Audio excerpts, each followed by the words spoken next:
உண்மையை சொல்லணும்னா வாயை விட்டு மாட்டிக்கிட்டாரு. அதுதான் உண்மை.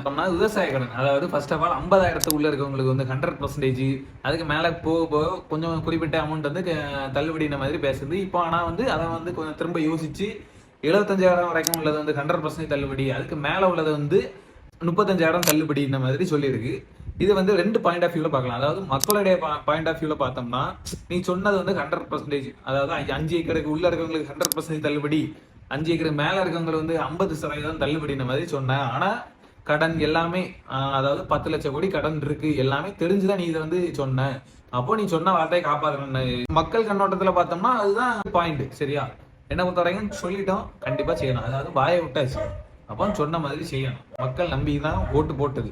மக்களுடைய தேர்தல் வாக்குறுதி எல்லாத்தையும் கேட்டு அதை நம்பி தான் ஓட்டு போட்டிருக்காங்க. இதுதான் என்னது மக்களுடைய பாயிண்ட் ஆஃப் வியூ. அதாவது சொல்லிட்டா கண்டிப்பா செய்யணும், இது மக்களுடைய பாயிண்ட் ஆஃப் வியூ. அதே போல முதலமைச்சர் ஏன் இதை பண்ணல, அதை வந்து நான் 2வது பாட்டில் வந்து நான் சொல்றேன். சரியா? நன்றி, வணக்கம்.